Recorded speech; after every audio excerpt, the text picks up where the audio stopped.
इसलिए जो भी सो कॉल्ड वेजिटेरियन होने का नया नया दावा करते हैं ना, उन्हें इस बात का भी ख्याल रखना चाहिए कि आप ट्रू वेजिटेरियन तब होते हो जब आप जो जिंदा हैं पहले आप उनका प्यार सम्मान करिए और फिर मारिए मत, और मरे हुए चीजों का उपयोग भी मत करिए, वो भी उचित नहीं। हम लोग चीजें इस्तेमाल करते तभी बनती, आप नहीं करेंगे तो नहीं बनेंगी।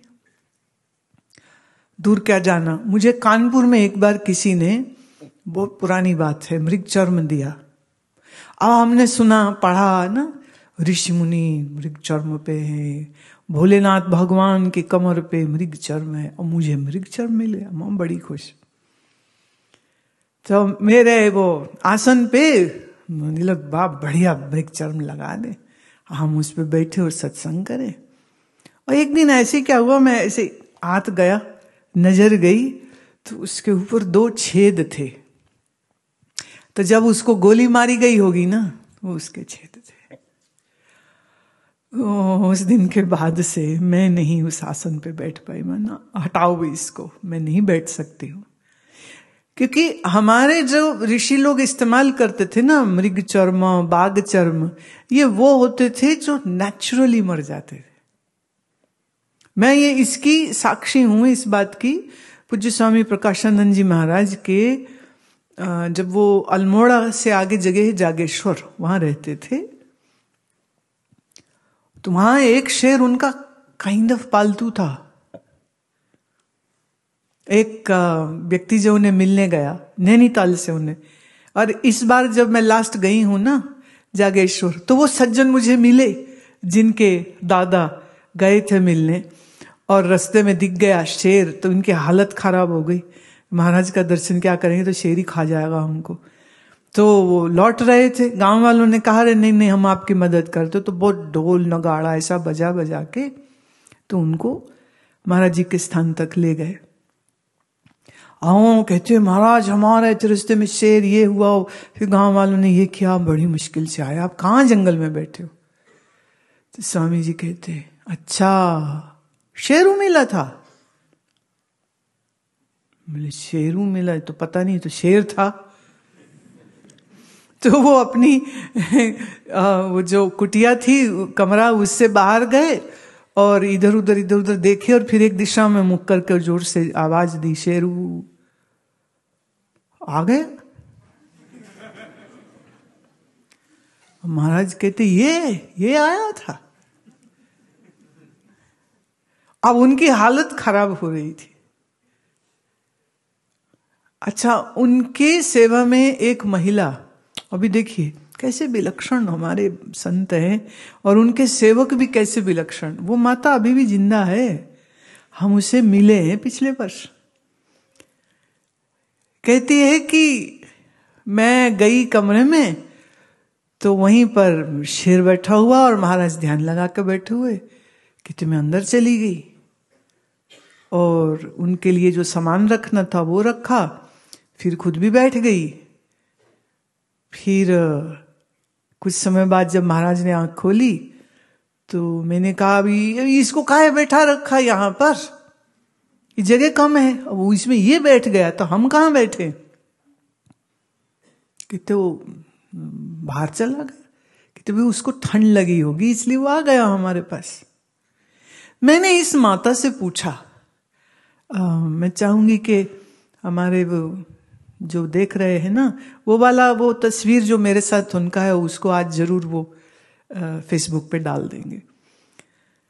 तो वो माता मुझे कहती है मुझे डर क्यों लगेगा, मैं शेर था। कहती महाराज थे, मैं महाराज को देख रही हूं, वो शांत बैठे हैं, शेर उनके चरणों में बैठा है, तो जब महाराज हैं तो मैं क्यों डरूं। क्या अद्भुत बात, क्या भक्ति है उसकी। गुरु भक्ति तो देखिए कि गुरुदेव के पास हैं तो मैं सुरक्षित हूं, मुझे कोई भय नहीं, कोई कारण नहीं है। तो हमारे यहां ये बात बहुत मान्य है कि जो ऋषि लोग अहिंसा का पालन करते हैं, ध्यान करते हैं, उनका अनाहत चक्र जागृत होता है। अनाहत चक्र मतलब प्रेम। उनके हृदय से, उनके इस अनाहत चक्र से इतना प्रेम उनके आभा मंडल में, उनके वातावरण में होता है कि जहां आकर हिंसक जानवर भी अहिंसक हो जाते, वो हिंसा छोड़ जाते हैं। ऐसा नहीं कि वो परमानेंट अहिंसक हो जाएगा। शेर है तो मार के खाएगा, वो तो उसकी प्रकृति है, लेकिन जब तक वो उनके समीप है, उनके उपस्थिति में है, वो उतने ही शांत है। अब भगवान भोलेनाथ के देह पर सर्प है, सर्प का काम डसना है, तो भोलेनाथ की देह पे है सांप। तो अच्छा, मेरी एक मित्र है, मित्र मतलब आयु में बहुत बड़ी है मेरे से, अभी 90+ होनी चाहिए वो। तो जब मेरी और उनकी पहली मुलाकात हुई, स्वर्ग आश्रम की जो कुटियाएं हैं, जब आप गंगा की तरफ जाते हैं कच्चे रोड से, अब तो खैर पक्का रोड है, वहां से जब जाते हैं तो बीच में एक छोटी सी चढ़ाई है, पहाड़ी है छोटी सी, वहां पर। तो मैं ऐसे ही घूम रही थी, देखी कुटिया, में चलो देखते कौन है। गई तो वो बाहर ही खड़ी थी, तो नमो नारायण प्रणाम हुआ, मुझे कहते आओ। मैं बैठ गई। मैंने उनसे पूछा आप यहाँ कब से हैं? कहते मेरे गुरु का आश्रम तो गंगोत्री में है और लक्ष्मण झूला में भी है, पर अभी उन्होंने मेरे को कहा एकांत साधना करो, तो इस कुटिया में वो साधना किए थे। अब ये कुटिया मुझे मिली है, तो अब मैं 2-3 साल हो गए, कहती यहीं अब मैं रहती हूँ। अभी लगभग 30 साल पुरानी बात है। मैंने कहा तो अंदर देखा, मैंने एक तख्त पोश है, थोड़े से बर्तन थे एक किनारे में, मैंने एक व्यक्ति जिसमें खा सके, और वहीं अंदर ऐसे छोटी सी दीवार लगी जिसमें स्नान किया जा सके। मैंने कहा आप लाइट ठीक है यहाँ पर? कहते हाँ रहती कुछ समय, फिर कभी नहीं भी रहती है। मैंने कहा सुरक्षित है ये जगह? कहते हाँ सुरक्षित है, गंगा माई की गोद में बैठे सब सुरक्षित है, it's all safe and secure, we are here with Ganga. कहते हाँ बस सांप वाप आ जाते हैं, बस सुबह जब उठती हूँ ना तो फिर एक बार थोड़ा टॉर्च जगा के देख लेती हूँ कि जहां मैंने पैर उतारना वहां पर कोई भगवान पहले से तो नहीं बैठा हुआ। पहले छेद है, दरवाजे के नीचे से आ जाते हैं सांप। तो कहती भी मेरी वजह से उनको कष्ट नहीं होना चाहिए, कहती मैं ऐसे एक बार जरा देख लेते हैं, वे सब ठीक है फिर आ जाते। कहती बाकी इधर से लेफ्ट राइट निकल जाते, कोई ना कोई बात नहीं। कहती हमने एक तय कर लिया था, डील बनाई थी उनके साथ, मैंने भी यही रहना है, तुमने भी यही रहना है, तो मिलके रहेंगे। देखो बोलना और कहना एक बात होती है, पर उस जीवन को जीना बिल्कुल दूसरी बात होती है। तो उनको भगवान जी बुलाते, मैं बहुत अच्छे। फिर तो खैर कई बार ऐसे बहुत से महात्मा, ऐसे बहुत से स्त्री महात्मा, ऐसे बहुत से पुरुष महात्मा जो बिहार में रहते, जंगल में रहते, नदी किनारे रहते, गुफा में रहते हैं, लेकिन अगर उनसे पूछो कि जीव जंतु का कोई भय, तो कहते जीव जंतु का कोई भय नहीं, कह रहे मनुष्यों का है। मैंने कहा मतलब? कहते आके चोरी करके चले जाते, कभी हमारा बर्तन ले जाते हैं, कभी हमारा कंबल ले जाते हैं, कभी हमारा कोई और सामान ले जाते हैं। कह रहे आदमी से बहुत खतरा है। नहीं, आदमी से खतरा, बोले पशु से क्या, जीव जंतु से कोई खतरा नहीं है। तो ये मनुष्यों का दुर्भाग्य हो गया ना, ये मनुष्यों का दुर्भाग्य है कि वो इतना गंदा व्यवहार करते हैं। तो पशुओं का कितना अच्छा व्यवहार हो गया, पशु होके भी वो अहिंसक होना जानते हैं। कहाँ? किसकी उपस्थिति में है, उससे उनकी प्रकृति बदल जाती, बिल्कुल बदल जाती। अच्छा, एक चली है ना चर्चा, तो क्या ज्यों के लेके पात में, पात पात में त्यों संतन की बात में। हाँ, अभी एक बात और सुनो। अभी हम गए थे झारखंड। झारखंड में रिखिया पीठ है, पूज्य स्वामी सत्यानंद सरस्वती जी के द्वारा वो स्थापित है, और उसकी जो इस समय की संचालिका और संस्थापिका है स्वामी सत्संगानंद जी। तो हम 16-17 साल बाद हम दोबारा वहां पर गए।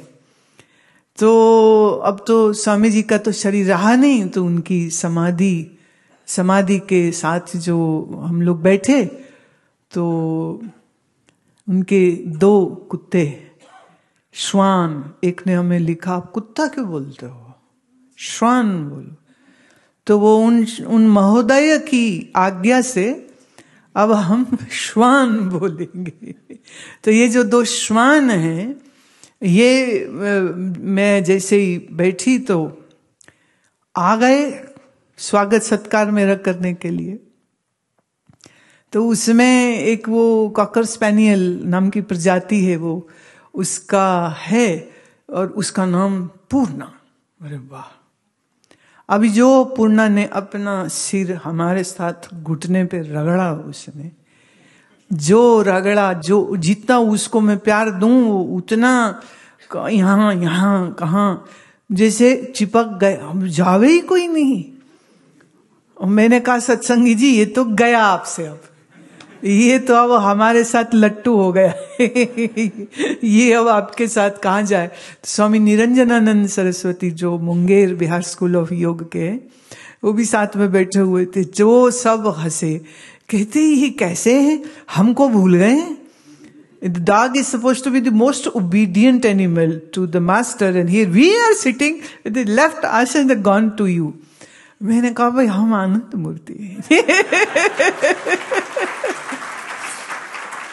तो हमसे इनको आनंद मिल रहा होगा ना, तो इसलिए अभी देखिए, जानना पहचान और वो हमारे मेहमान है ना, जानना पहचान और वो हमारे मेहमान।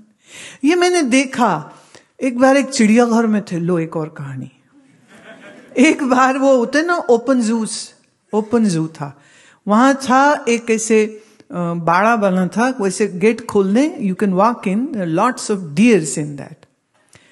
वहां 2 हिरन मेरे पीछे पीछे, मैं जहां जाऊं मेरे पीछे पीछे पीछे पीछे, जहां मैं गेट तक फाइनली एग्जिट लगे ना, हाँ उस हमारे साथ एक सरदार जी थे, ट्रांसपोर्टर करनाल के, वो अपनी तरफ से पीछे हटाने आए, मैं हिरण है, उन्होंने मेरे को सींग मारा। वो आए पास तो वो सींग मारे और मेरे साथ साथ चले वो, और एंड में जहां मैं गेट से निकलने लगी तो उसने अपना जो सींग है वो मेरे ऐसे कपड़े में फंसा दिया उसने। मैं कहा अरे जाने दे, अब तो हम किसी के सगे नहीं, जिनने पैदा किया उनके नहीं हुए तो तेरे क्या होंगे, जाने दे। कहां से इतना प्रेम। जब लोग कहते ना संसार में प्रेम नहीं है, मुझे हैरानी होती, कैसे कैसे। अब आप सब लोग जो यहां उपस्थित हो, बच्चे, स्त्रियां, पुरुष, हर आयु वर्ग के हैं, आपका कितना प्रेम हमसे करते हैं, कितना। अभी क्यों करते हैं, अभी क्यों का उत्तर भी देना थोड़ा सा टेढ़ा काम है। प्रेम की तो कोई कमी नहीं है, बस उस प्रेम को स्वागत करना, उस प्रेम को रेसिप्रोकेट करना। You know, we always say nobody loves me, nobody loves me, but the question is, do you love people? Do you love everybody? If you do, then love will reciprocate back to you in a big way. But if you are a selfish, greedy person, nobody likes this person. You be an unselfish, you be kind, you be compassionate, you be loveful. The love will get transported around you, and it will expand, and it will reach out to everybody, and then it will turn back to you. So you give love, you receive love. You share love, you have more love. You cultivate love, you sow love, you will reap love. So don't say there is no love in this world. No. We don't know how to create that love. Love creating is an art. ये भी एक कला है. ये भी एक कला है. अभी एक महानुभाव आए हुए थे ना हमें मिलने, तो उनके साथ वो जेड कैटेगरी में है, तो उनके जो होते हैं ना, जो शेडो, आपने देखा होगा न्यूज में या कहीं, तो काला चश्मा लगा के ट्रेन होते हैं ना, वो कहाँ देख रहे पता ही नहीं चलेगा. बहुत जबरदस्त इनका ट्रेनिंग होता है. तो वो पूरे समय एकदम बुद्ध बन के ना, ऐसे बहुत सजग होके, एकदम चकस होकर के, चक बंद होते हैं वो एकदम ऐसे थे. तो मुझे ना थोड़ा तकलीफ होता है, ये बंदा होंठ है और मुस्कुरा नहीं रहा है, ऐसे कैसे. तो हुआ ये कि कुछ ऐसी बात मैंने बोली, बेचारे की हंसी छूट गई. उसकी हंसी छूट गई. क्योंकि एंड ऑफ द डे मनुष्य तो सब है ना. बुरे से बुरा व्यक्ति प्रेम की ताकत के आगे बदल जाता. इतिहास गवाह है. अंगुलीमाल बुद्ध की संगति में बदल गया था. आम्रपाली एक बौद्ध भिक्षु की संगति में बदल गई थी. भागवत काल की एक वेश्या नगरवधु एक ऋषि के दर्शन के साथ बदल गई थी. कौन कहता है कि परिवर्तन नहीं होता? बिल्कुल होता है. इसलिए इस शक्ति से अपने आप को कभी वंचित मत करना. When your mind says that this is not possible, when your mind begins to lament, nobody loves me, you're just being foolish, nothing more than that. You be such a feisty, open-hearted, compassionate, loveful, kind person that you generate that love in your heart.